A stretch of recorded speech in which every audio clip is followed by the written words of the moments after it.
afternoon, everybody. This is Florida Golden Girl. Today's travel adventure takes me to the city of Mascotte, Florida. And we're going to take a look at the city of Mascotte Cemetery.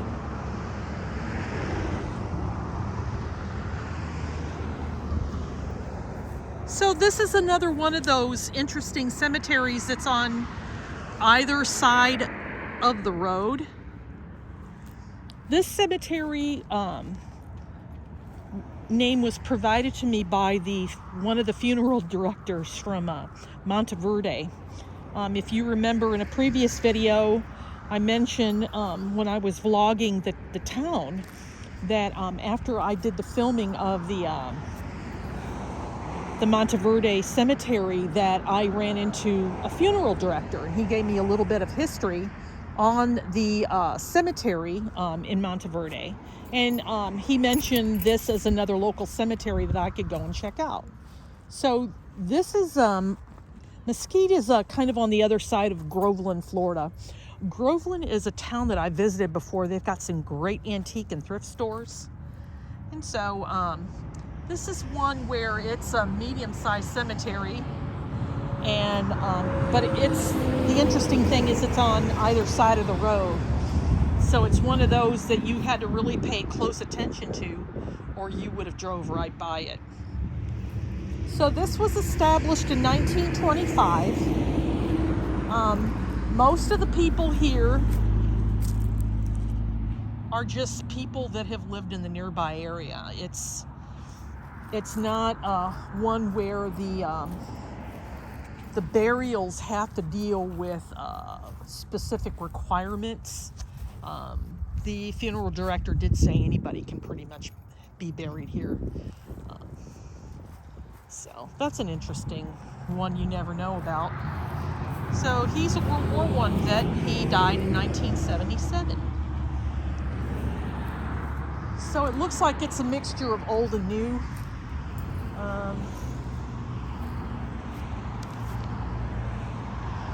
You do have some, it looks like there's some generational graves, and they look like they've done a little bit of cleaning up. I see some over-the-top decorations going on, which I have some thoughts on it. I think as long as it's tasteful, then what's the harm? Here's a little baby here. Not even a month old. And died in 1981. But I've seen some that are so over the top that it's really outrageous. So we're going to go take a look at one of those over the top, overly decorated graves. Okay. Okay. That's really, now I understand that it might be something that's a cultural thing, but this really is way over the top. You've got weeds growing in the middle, you've got plastic flowers, and you've got dead vases that really look like it needs to be cleaned up. But this really is way over the top. Tastefully decorated is the way to go, but it's interesting speaking to those people that own the cemetery, or they're the caretaker, how, I know that this something is something they're not supposed to do, but they do anyway.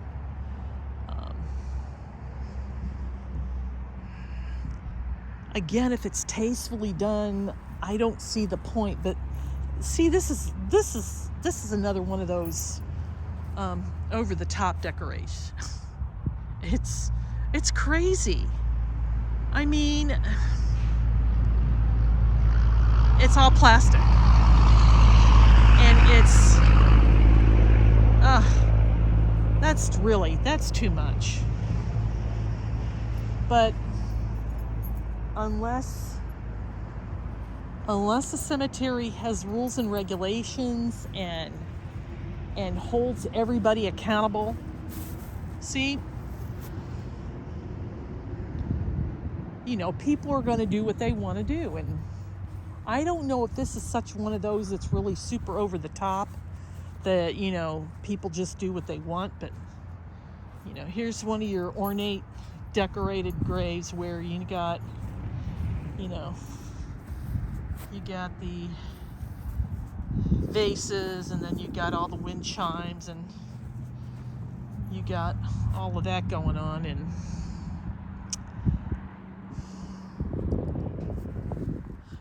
then naturally you got another over the top, overly decorated grave. There is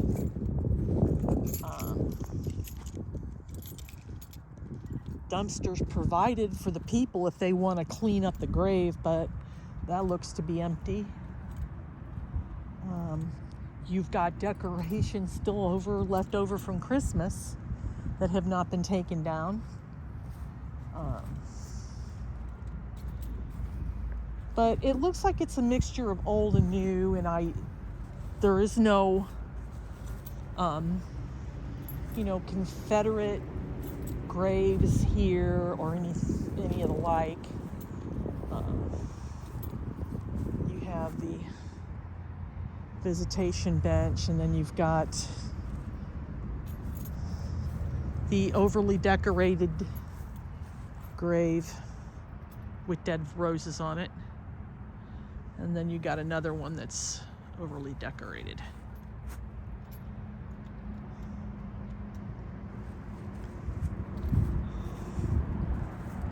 I mean, if people are going to go over the top, again, could it be that they can make it a little bit tasteful?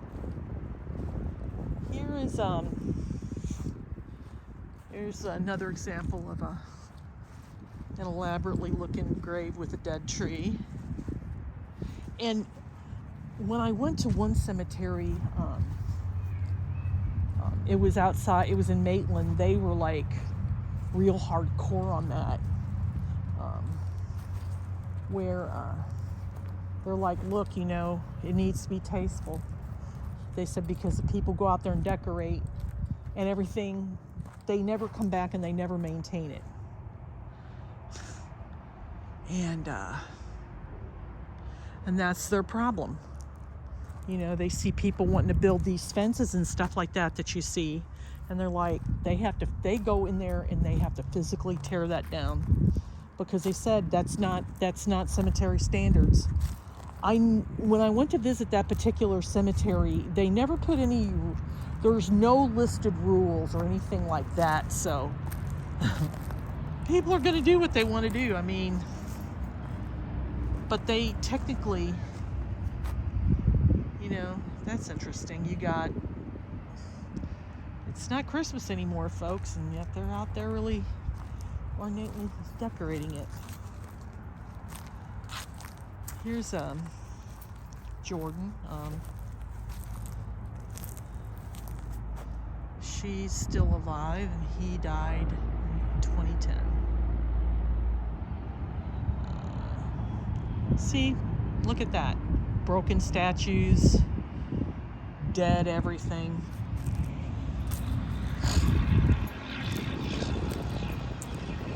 So this is one of these cemeteries that's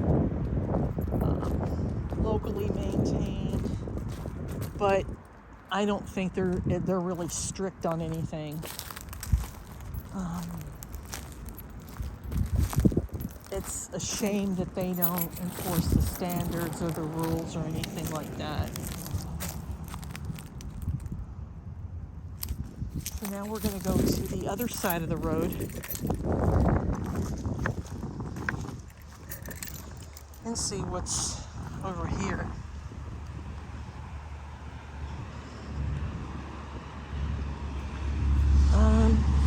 Now it looks like this side is more well maintained. It's not wild like it is on the other side. And it could be this is the older part of the cemetery. You got Oscar Anderson. He was Looks like that was World War II. You got a lot of above ground graves here. You got Mary, who died in 1947.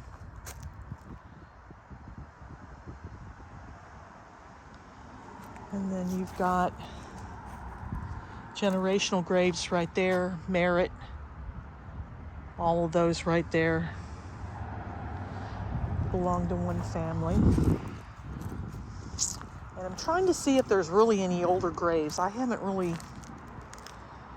1951, so she was just a few years shy of being 100 years old. And then she died in 1939. So it's a family grave.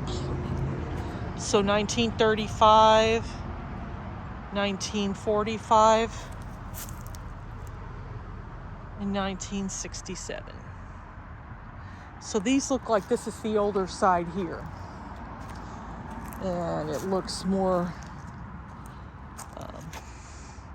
you got McConaughey, you got 1947, and then 1925.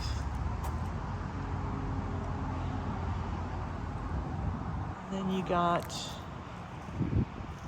1950, 1974.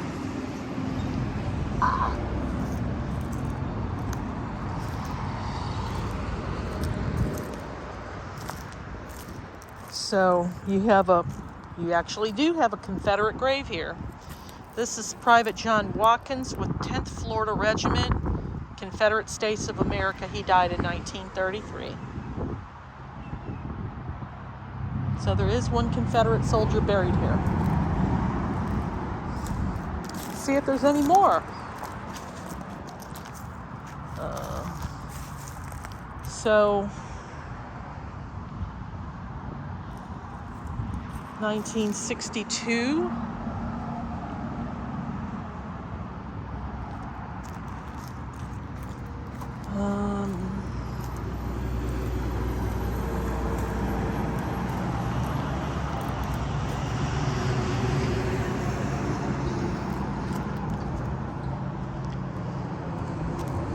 Here's an older one here, 1907.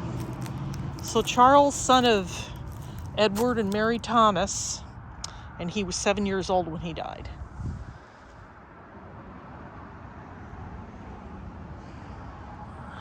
And then his parents were buried to the right.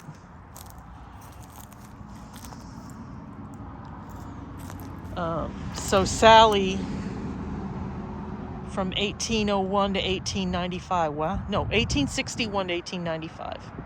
On that bright, immortal shore we shall meet to part no more. And then I guess her husband, he was born in 1857, but it doesn't give a date of death.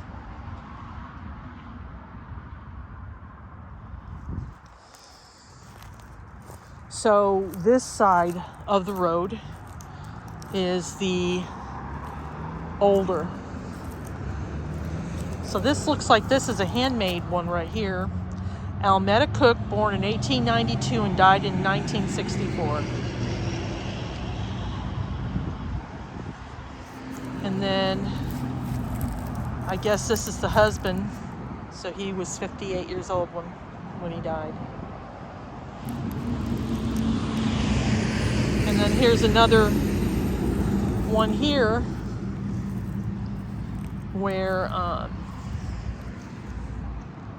1910 to 1911, she was not even 1 year old. And then here's another infant daughter, 1906, not even 1 day old.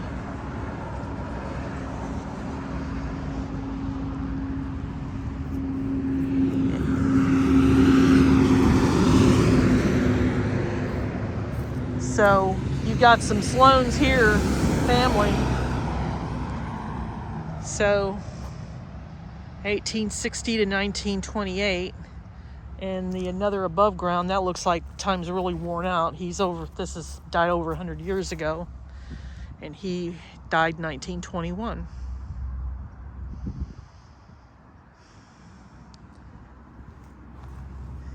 And then it looks like this is a small old grave here.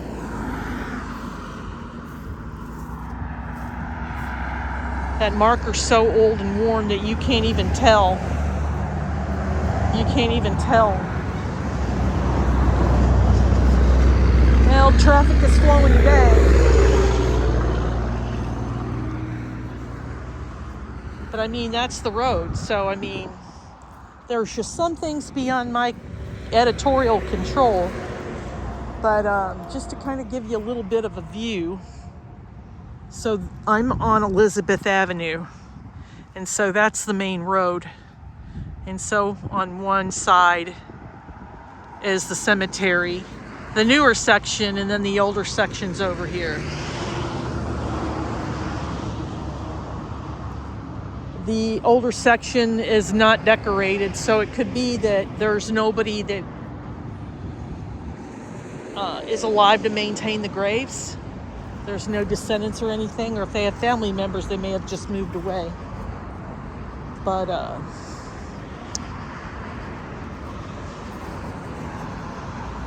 yeah, that's so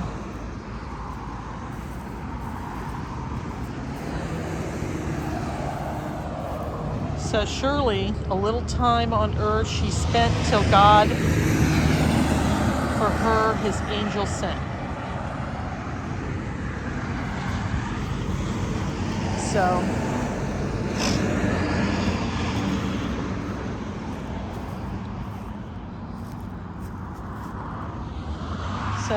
just to give you an idea,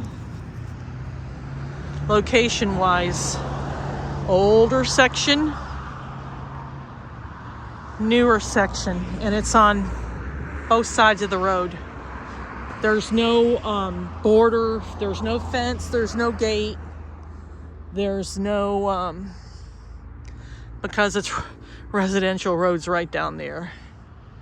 So that's Mascotte Cemetery in a nutshell.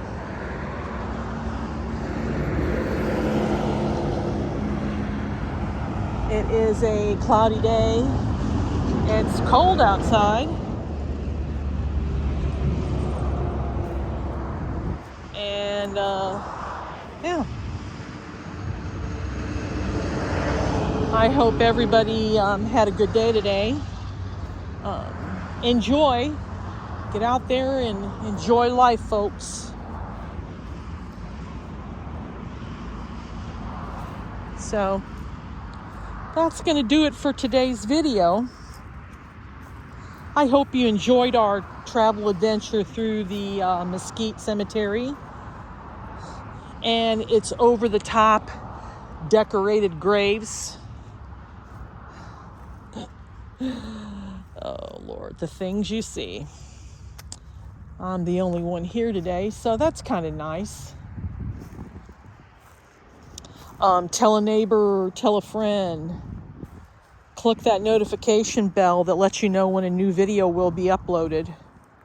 Subscribe to my channel. Recommend it to others. Through word of mouth is how my channel grows, and I appreciate you taking the time to watch today's video. Check out my other earlier vlogs. I think you will enjoy them just as well. This is a Florida Golden Girl saying, again, thanks for watching.